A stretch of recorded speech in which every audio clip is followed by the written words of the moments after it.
Okay, picture this. A crime scene.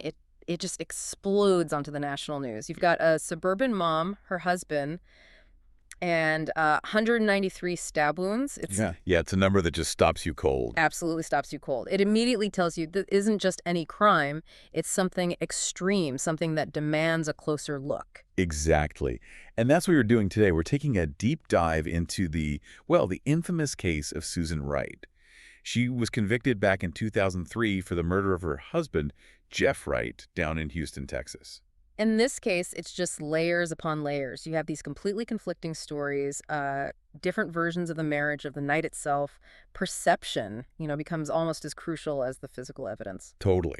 So to try and untangle all this, we've gathered quite a bit. We're looking at legal documents like the rulings from the Texas Court of Criminal Appeals. Yeah, the official record. Detailed news reports, CBS News, Click to Houston, they were all over this. Right, contemporary coverage. And even looking at how people talked about it online, like on Reddit and Wikipedia, just to get a sense of that public reaction. Which was intense. Oh, yeah. So our mission really is to get past the sort of splashy headlines. We wanted to dig into those contradictions, the really dramatic courtroom Yeah, stuff, the courtroom tactics were something else in this case. weren't they? And the legal twists later on. So by the end of this, you should have a really solid grasp of the Susan Wright story and maybe be wrestling with some bigger questions it raises. Questions about domestic violence, self-defense, how the justice system even handles cases like this. Exactly. Okay, so let's start at the beginning. The crime itself. January 13th, 2003. Susan Wright, she was 26. Her husband, Jeff, 34. And she stabs him 193 times. With two different knives. Two knives. I mean, just trying to process the sheer intensity of that. It's staggering. It really is. And the prosecution's initial story was pretty clear-cut, or so they presented it. They claimed she tied Jeff to the bed, maybe even poured candle wax on him, Yeah. and then attacked him. But Susan's story in court was, well, wildly different. She testified that the stabs were, shallow initially, that Jeff didn't lose consciousness for a while. Yeah, and perhaps the most unsettling detail she shared was that her son, their little boy, apparently knocked on the bedroom door during the attack. Right. She said she paused, put him back to bed, and then went back. It just adds this surreal, horrifying layer to the whole thing. It makes you question her state of mind right then and there. Definitely. And then there's what happened immediately after, the cover-up attempt. Which was almost as bizarre as the crime itself. Hmm. She buried Jeff's body in the backyard, in this shallow hole that, ironically, Jeff himself had dug for some home improvement project. And she claimed, didn't she, that she waited overnight for him to come up like she thought he was still alive? Yeah, believing he'd somehow survive that and come after her. It speaks to, well, a really disturbed mental state, potentially. Maybe shock, maybe delusion. It's hard to pin down. It sounds like someone completely detached from reality at that point. It could seem that way. And then she launches into this frantic cleanup, Yep. cutting out bloody carpet, getting rid of the mattress, painting the walls. Trying to erase it all. Exactly. And then, just 2 days later, she files a domestic abuse report against him, tries to get a restraining order. It's a strange mix of actions. It really is. But then just a few days after that, January 18th, it all comes out. She confesses to her lawyer, Neil Davis. Who then did what he had to do and informed the DA's office. He told them there was a body buried at the Wright house. So you have this whirlwind of burying the body, cleaning, filing reports, and then confessing. What does that tell us psychologically? Well, it's complex, right? The immediate actions, burial, cleaning, could point to panic, a desperate attempt to hide what happened. But the claim about him coming up, the false report, that suggests something more, maybe dissociation, extreme fear, a complete break from reality, as you said. It doesn't sound like cold, calculated planning, more like chaos. It's definitely chaotic. It doesn't fit neatly into that premeditated murderer box the prosecution wanted to build. It makes it incredibly difficult for anyone, especially a jury, to figure out the intent behind it all. That really sets the stage for the conflicting narratives, doesn't it? Because understanding her state of mind hinges so much on understanding the marriage itself. Exactly. You can't understand the explosion without understanding the pressure cooker. Right. So let's pull back from the crime scene and look at that marriage. What was going on behind closed doors? Because on the surface, well, it looked pretty normal. Deceptively normal, perhaps. Jeff was a carpet salesman. They met in '97, got married in '98. Susan was actually 8 months pregnant at the wedding. Oh, wow. Yeah. They had 2 kids, Bradley and Kaylee. And people who knew them, neighbors, they saw what looked like a happy family. Brian Weiss, a legal analyst who followed the case closely, even called them like an ad for middle America. That classic, you never know what goes on behind closed doors situation. Precisely. Because Susan's story painted a very different picture, a much darker one. She alleged serious abuse, right? Yes, severe and escalating abuse. She claimed Jeff was controlling, verbally abusive, that he physically beat her. She mentioned him punching her in the chest. And she also alleged repeated rapes, especially when he was apparently using drugs like pot and cocaine. Was there anything to back that up besides her word? Well, yes. Her sister, Cindy, and a friend, Jamie Darhall, both testified they'd seen bruises on Susan. Black eyes, that's important corroboration. Okay. And Jeff did have a history. He'd pleaded guilty to drug possession before. And maybe more significantly, a former girlfriend, Misty McMichael, later testified that he had assaulted her, that he was abusive in their relationship too. So a potential pattern there. A potential pattern, exactly.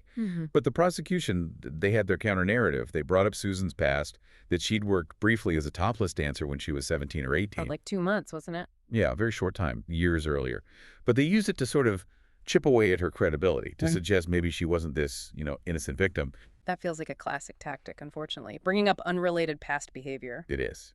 And it highlights a huge challenge in domestic violence cases. Proving abuse, especially if it wasn't reported to the police at the time. Witness testimony, like from her sister and friend, becomes absolutely crucial. It helps build that context. But Jeff's family disputed it all. Vehemently. Yeah. His father, Ron Wright, flatly denied any abuse. He said Jeff's drug problem was under control, and he specifically said, "We don't abuse women." And the prosecution had another angle too, right? The money. Yes, the motive. They pointed to a $200,000 life insurance policy on Jeff.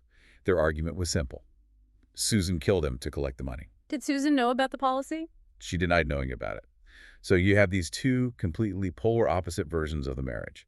One of horrific abuse culminating in a desperate act, the other of a scheming wife murdering for financial gain. And the jury has to decide which story or which parts of which story to believe.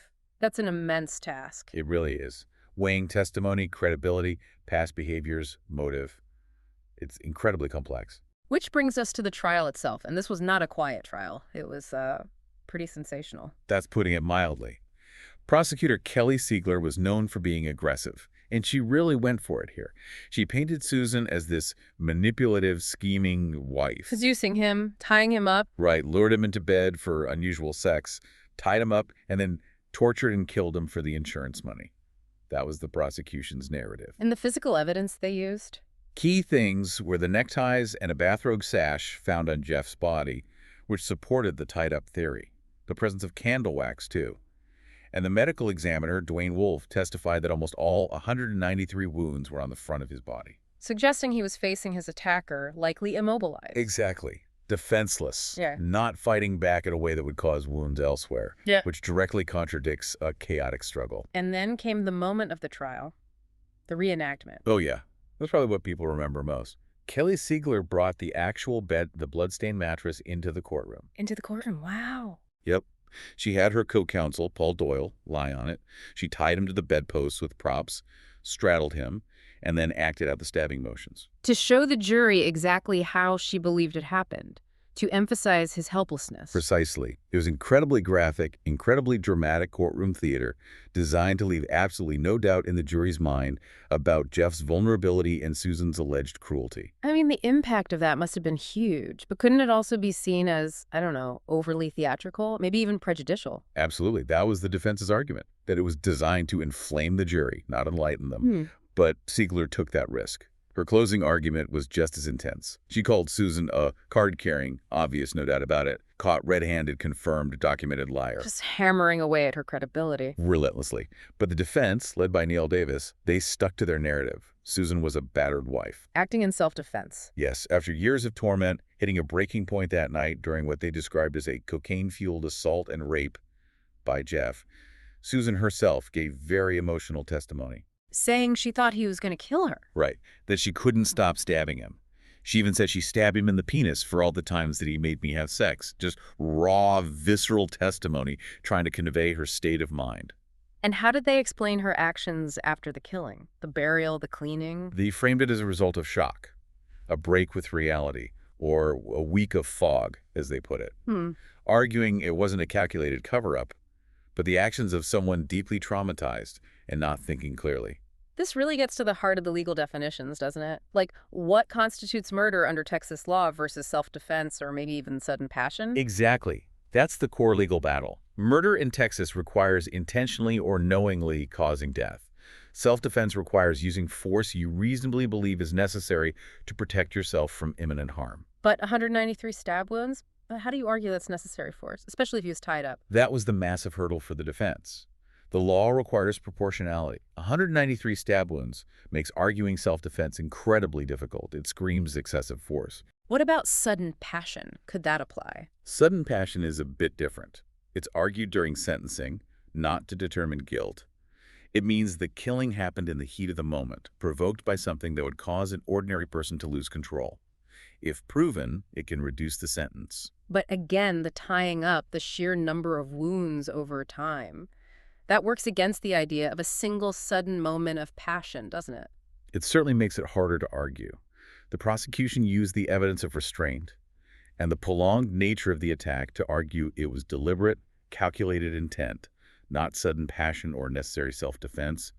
The jury had to weigh all of that. Okay, so with all that conflicting testimony and the dramatic trial, what was the outcome? Well, in 2004, after deliberating for about 5.5 hours, the jury came back, Guilty. guilty of murder. They sentenced her to 25 years in prison. And Susan's reaction? Her family's? Reports say she and her sister were shocked. They genuinely seemed to believe the jury would accept her story of abuse and self-defense, but jurors later commented that her account just wasn't believable to them. Wow. But that wasn't the end of the legal story, was it? There were appeals. No, not at all. The appeals process went on for years. Her conviction was upheld initially in 2005, but then in 2009, something significant happened. What is that? The Texas Court of Criminal Appeals, the highest criminal court in the state, granted her a new sentencing hearing. Not a new trial on guilt, but specifically on the sentence.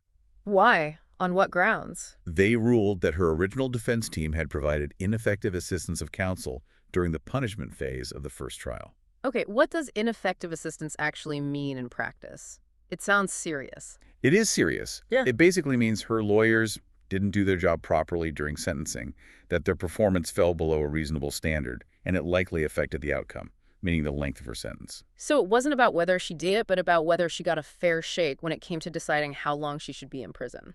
Exactly. The appeals court felt her lawyers failed to present important mitigating evidence effectively. Things like expert testimony on battered woman syndrome, which could have explained her mental state and actions. Or maybe testimony from other witnesses, like that ex-girlfriend of Jeff's. Precisely. Misty McMichael, the ex-girlfriend who alleged abuse, wasn't called during the original punishment phase. The court essentially said, look, if the jury had heard properly from experts, from witnesses like McMichael, they might have given her a lesser sentence. So what happened at the new sentencing hearing? In 2010, she was resentenced. The new sentence was 20 years. So 5 years less than the original 25. Correct, a 5-year reduction. Which brings us to her release. She served quite a bit of that 20-year sentence. She did. She was denied parole a couple of times in 2014 and 2017, but then in July 2020, parole was granted. And she was released when? End of December 2020, Yeah. December 30th. She was 44 years old. With parole conditions, obviously. Oh, yes. Anger management, counseling, had to get a job, standard conditions, but important ones given the nature of the crime. That 5-year reduction. After all that legal fighting, it might seem small to an outsider looking at a murder conviction, but I imagine for her... It's huge. That legal analyst, Brian Weiss, put it perfectly. For someone incarcerated, every day, every hour, every minute counts. That reduction represents years of life outside prison walls. It really puts the focus on what the justice system is trying to achieve. Punishment, yes, but also considering fairness and process rehabilitation. It's always a balancing act, especially when legal errors like ineffective counsel are found. What about the children, Bradley and Kaylee? What happened to them through all this? That's one of the saddest parts of the story. They were adopted by Jeff's brother, Ron Wright Jr., and his wife, Sharon. Susan reportedly has had only limited contact with them since her release. Just tragic for everyone involved. And the case itself, it really stuck in the public consciousness, didn't it? Oh, absolutely. It generated huge media attention. There was a book, A Wife's Revenge, and that Lifetime movie, Blue-Eyed Butcher. Why do you think it captured the public imagination so much? Was it just the brutality? The brutality was part of it, for sure. But I think Brian Weiss hit on something else important. He said Susan Wright wasn't like some obvious monster, a Cruella de Vil or Lizzie Borden. Mhm. She could have been anyone's daughter, anyone's sister, anyone's wife. That idea that this kind of horrific violence could erupt from a seemingly normal middle-class life, Mm, that's deeply unsettling for people. exactly. It shatters assumptions. It makes people uncomfortable, makes them look at their own lives, their neighbors' lives, and wonder. That's why it continues to fascinate and disturb. So as we wrap this up, we're left with these just stark contrasts everywhere you look. Susan the battered wife versus Susan the scheming killer. The happy family image versus the alleged abuse. The dramatic trial versus the later finding of ineffective counsel. It's a case full of these deep contradictions that the legal system had to somehow navigate. And it really forces you, the listener, to grapple with some tough questions, doesn't it? Definitely. Like, how do we possibly gauge intent accurately when domestic abuse is involved, often hidden for years? How do we weigh self-defense claims against such extreme violence? And maybe the biggest question, does the truth that comes out in a courtroom, this adversarial process of competing narratives, actually match the messy, complicated reality of people's lives? Right. What does justice really mean when so much depends on who tells the more believable story, or how well the nuances of trauma and abuse are presented, or perhaps missed, during the trial and sentencing? If the full truth is maybe unknowable and justice relies on these partial contested truths, what are we really achieving? It leaves you with a lot to think about.